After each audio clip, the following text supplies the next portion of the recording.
बिस्मिल्लाहिर्रहमानिर्रहीम। बोलते कालम के साथ मैं आमिर रज़ान। और अगर आपसे मैं ये बात कहूँ कि पाकिस्तान ने भारत के ख़िलाफ़ ख़तरनाक शार्क समंदर में उतार दिया है। शार्क आप जानते हैं खूनखार मछली है और अपने सामने आने वाले किसी दुश्मन की कोई परवाह नहीं करती। जिस तरह ज़मीन पर शेर होता है उसी तरह से समंदरों में शार्क होती है जिसका कोई मुकाबला नहीं। इवन के व्हेल मछली भी इससे डरती है और ये बहुत ख़तरनाक होती है। लंबे दांत होते हैं और ये दांत हमने इस वक्त गाड़ लिए हैं भारत की पुष्ट पर, यानी भागते हुए भारतीय नेवल जो हैं उनकी पुष्ट पर गाड़ दी है। जी हाँ, बिल्कुल, ये मैं कोई अनहोनी बात नहीं कर रहा। पाकिस्तान ने जो है तीसरी आबदोज़ जो है जो कि हंगूर क्लास की थी उसको समंदरों में उतार दिया और उसकी इफ्तिताई तकरीब जो है उसका इनेकाद हो गया है। ये बड़ी खुशाइंद बात है और इसको नाम दिया गया है मैंग्रोव।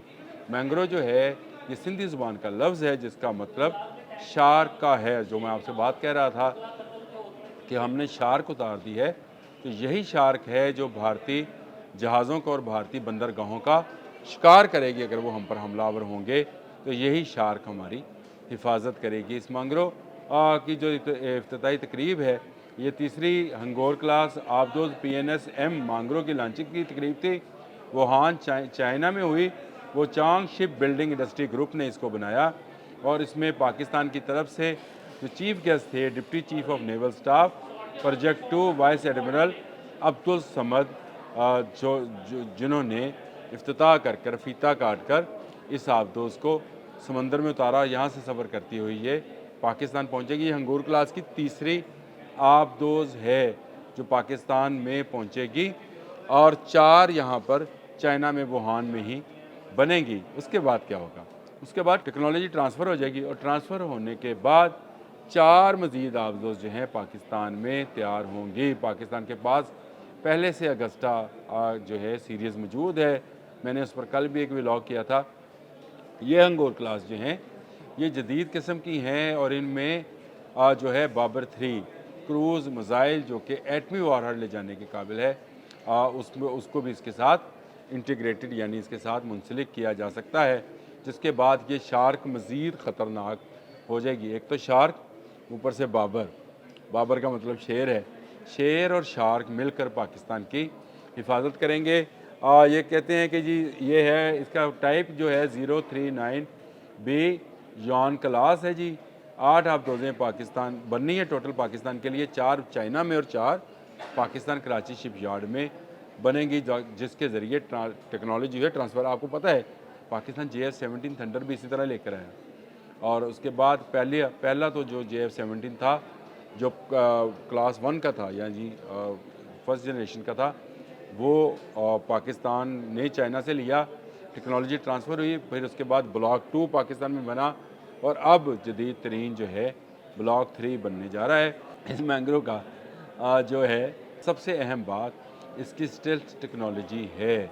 जी हाँ, ये स्टेल्थ टेक्नोलॉजी से लेस है और ये कहा जाता है कि इसमें AIP है जिसके ज़रिए एयर इंडिपेंडेंट पोल्यूशन, जिसके ज़रिए प्रोपल्शन, जिसके ज़रिए ये जो है कई हफ्तों तक समंदर के अंदर खामोशी से सफ़र कर सकती है। इसके ईंधन जो है डीजल भी है और इलेक्ट्रिक भी है, लेकिन ये बहुत हफ्तों तक समंदर में रह सकती है और 8,000 से 13,000 किलोमीटर का फासला तय कर सकती है। 35 से 40 इसके जो है क्रू मेंबरान हैं और इसका जो ये है कहा जा रहा है कि ये जो मैंने आपसे बात की थी कि कई हफ्तों तक रह सकती है, तो ये 2 माह तक मुसलसल ज़ेरे समंदर रह सकती है। यानी 2 माह के बाद इसको ज़रूरत पेश आएगी शायद ऊपर आकर अपने दोबारा से फ्यूलिंग करने की, लेकिन 60 दिन तक ये वहाँ पर मौजूद रहेगी और इसमें बाबर 3 जो है मिज़ाइल को लगाया जा सकता है। एंटी शिप टॉर्पीडोज़ और बारूदी सुरंगें बिछाने के ये काम आ सकती है। स्टेल्थ और खामोशी, मैंने आपको बताया था कि स्टेल्थ टेक्नोलॉजी से ये लेस है, यानी इसको रडार जो है कम से कम इसका पता लगा सकते हैं। इसमें जो नेविगेशन सिस्टम है उसके बारे में भी तफसील सुनते जाएं।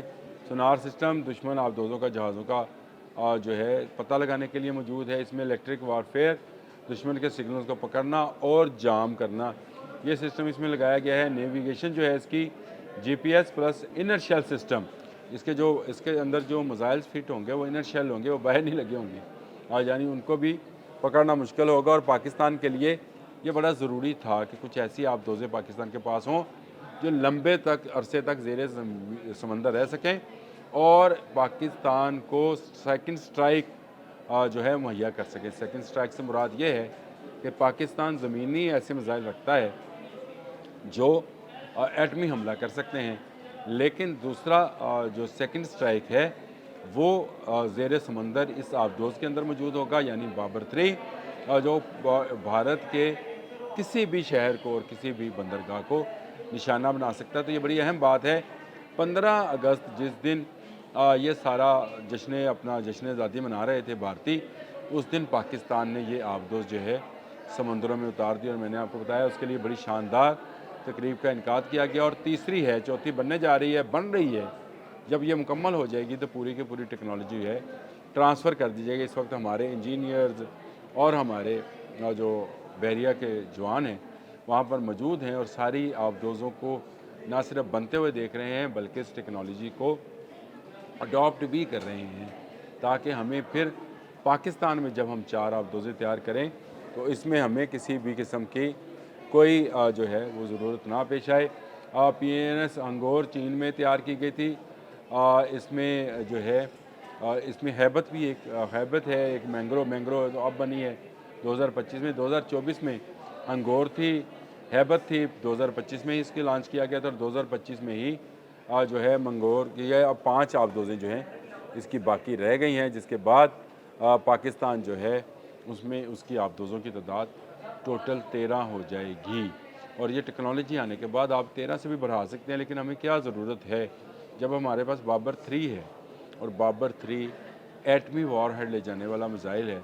हमारी तरफ कोई एक कदम बढ़ाएगा तो हम उसका कदम वहीं पर गाड़ देंगे, यानी उसको वहीं पर रोक देंगे। भारत पहले भी समंदर के रास्ते आने की कभी जुर्रत नहीं करता है। आप उसकी तारीख उठा के देख लें, अभी तक तो वो समंदर के रास्ते कभी हमारे सामने नहीं आया। जब भी आया है उसने मार खाई है। और अगर आपको इसका अंदाज़ा करना है तो आप बाकी जो पिछली जंगें गुजरी हैं उसमें भी कर सकते हैं कि समंदर के रास्ते भारत ने कभी जुर्रत नहीं की। उसको पता है कि पाकिस्तान बहरिया किस जज्बे और किस टेक्नोलॉजी की हामिल है, तो वो इसको किसी जगह पर भी मार सकते हैं। पाकिस्तान के लिए बड़ी खुशखबरी है, और पाकिस्तान के लोगों के लिए कि पाकिस्तान के दिफा के लिए खूनखार शार्क जो है वो मौजूद है, जिस पर एक शेर सवार है। मैं अगर आपको ये नज़ारा जो है देखने के लायक होगा कि एक शार्क के ऊपर शेर जो है मिलकर पाकिस्तान की हिफाजत कर रही है, पाकिस्तान के लोगों की हिफाजत कर रही है, मैं तो बड़ा खुश हूँ। आप भी खुश हो जाएं, और अगली तफसीलात आने तक दोबारा मिलते हैं। अब तक के लिए इतना ही। अल्लाह।